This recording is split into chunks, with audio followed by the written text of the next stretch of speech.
ଆମେ ଆଜି ପହଞ୍ଚିଛୁ ଗଜପତି ଜିଲ୍ଲା ସଦର ମହକୁମା ପାଳାଖେଣ୍ଡି ସ୍ଥିତ ଜିଲ୍ଲା ମୁଖ୍ୟ ଚିକିତ୍ସା ଅଧିକାରୀଙ୍କ କାର୍ଯ୍ୟାଳୟଠାରେ। ଜିଲ୍ଲା ମୁଖ୍ୟ ଚିକିତ୍ସା ଅଧିକାରୀଙ୍କ କାର୍ଯ୍ୟାଳୟରେ ଗଜପତି ଜିଲ୍ଲାରେ କିପରି ଡାଇରିଆର ସ୍ଥିତି ରହିଛି ଜିଲ୍ଲା ମୁଖ୍ୟ ଚିକିତ୍ସା ଅଧିକାରୀଙ୍କଠାରୁ ପଚାରି ବୁଝିବା।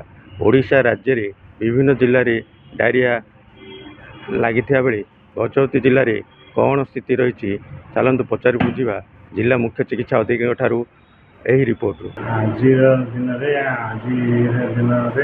ଆମ ଜିଲ୍ଲାରେ କୌଣସି ଡାଇରିଆ ଆଟାକ୍ ହେଇନାହିଁ ଏବଂ ଡାଇରିଆ ନ ହେବା ପାଇଁ ଆମେ ଭିଜିଟ୍ କରିକି ସବୁ ବ୍ଲକ୍ ଫଙ୍କସନାରୀ ଜଣେଇଛୁ ଏବଂ ପ୍ରତି ବ୍ଲକରେ ଏବଂ ଡିଷ୍ଟ୍ରିକ୍ଟ ହେଡ଼କ୍ୱାର୍ଟରରେ କଣ୍ଟ୍ରୋଲ ରୁମ୍ ଖୋଲା ହେଇଛି।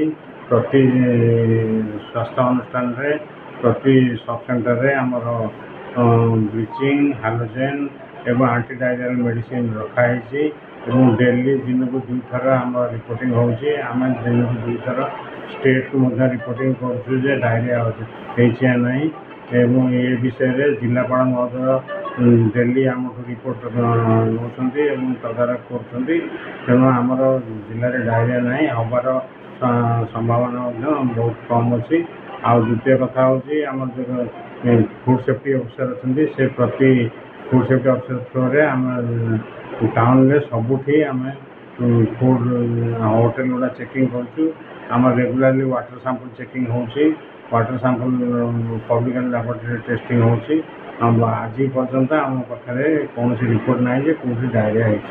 ତେବେ ଏଭଳି କିଛି ଗୁରୁତ୍ୱପୂର୍ଣ୍ଣ ଖବର ଦେଖିବାକୁ ଚାହାନ୍ତି ଆମ ଚ୍ୟାନେଲକୁ ଲାଇକ୍, ସବସ୍କ୍ରାଇବ୍ ଓ ସେୟାର କରନ୍ତୁ।